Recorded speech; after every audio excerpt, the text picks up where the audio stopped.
First, the local and overseas job fair, which will be at the Lamberto Macias Sports Complex.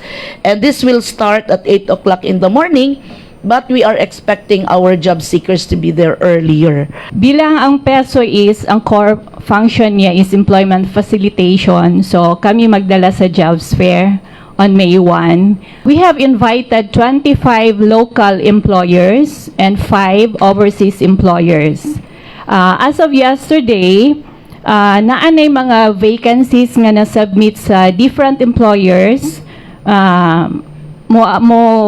Total siya mga about 1,500 sa local employment, and sa overseas na mga 1,200 jobs available.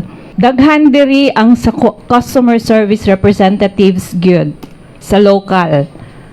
Sa overseas na atay mga nurses, domestic worker, household workers, building cleaner. Mo nay daghan-daghan nga vacancies.